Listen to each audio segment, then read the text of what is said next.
একদম অথেন্টিক বাজারের রসমালাই বানানোর জন্য খুব বেশি উপকরণের প্রয়োজন হয় না এবং খুব বেশি দুধের প্রয়োজন হয় না। অল্প কিছু উপকরণ দিয়েই বানানো যায় এরকম পারফেক্ট রসমালাই। তাহলে শিখে নিন।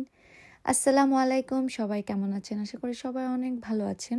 তো আজকে আমি খুব সহজেই কিভাবে রসমালাই বানাই বাসার মধ্যে সেটা আপনাদের সাথে শেয়ার করব। প্রথমে আমি একদম অল্প পরিমাণে গুঁড়া দুধ নিয়েছি। এই 1 টাইম কাপ দিয়ে আমি 1 কাপ গুঁড়া দুধ নিয়েছি। আমি ভালোভাবে ছাঁকনি দিয়ে গুঁড়া দুধটাকে ভালোভাবে চেলে নিচ্ছি, কারণ অনেক সময় কিছু লাম্পস থেকে যায়। তো এভাবে যদি চেলে নিই তাহলে লাম্পসগুলো আর ওইটার মধ্যে থাকে না। তো আমি তারপরে এটার সাথে বেকিং পাউডার অ্যাড করে নিলাম। বেকিং পাউডারটাকেও আমি চেলে নিচ্ছি যাতে এটার মধ্যে কোনো ধরনের লাম্পস না থাকে।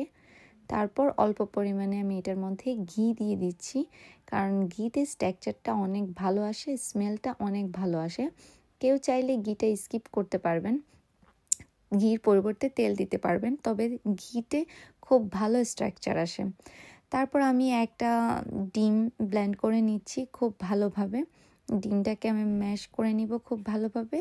কাঁটা চামচ দিয়েও ভালোভাবে ম্যাশ করা যায়। আমি নর্মাল চামচ দিয়ে করেছি, কেউ চাইলে হ্যান্ড বিটার দিয়েও করতে পারেন, সেক্ষেত্রে ভালোভাবে ডিমটা ম্যাশ হয়। এখন সবগুলো একসাথে মিশ্রণ করার পালা। প্রথমে আমরা গুঁড়া দুধ, ঘি আর বেকিং পাউডারগুলোকে একসাথে মিক্স করে নিব।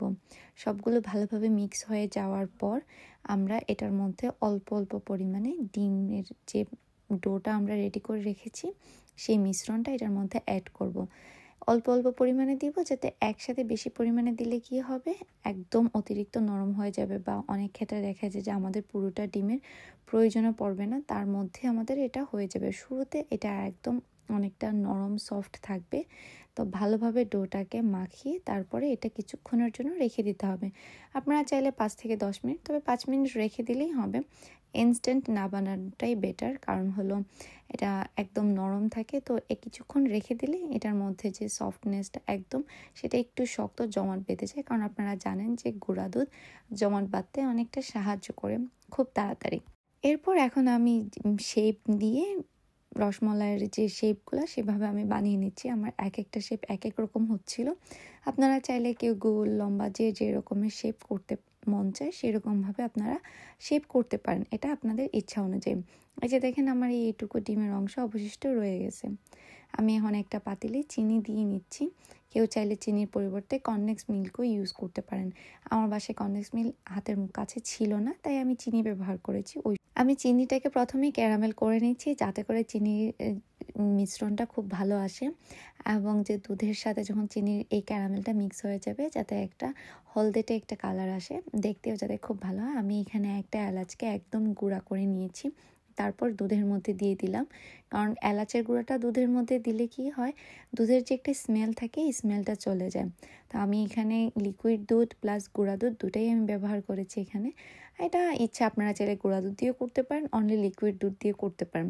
আমি আগে গুঁড়া দুধটাকে আলাদা করে গরম পানি করে সেটার মধ্যে করে ফুটিয়ে নিয়েছি, আর লিকুইড দুধটাকে আলাদা করে আমি সেটা জাল দিয়ে নিয়ে দুটাকে পরবর্তীতে একসাথে মিক্স আপ করে নিয়েছি।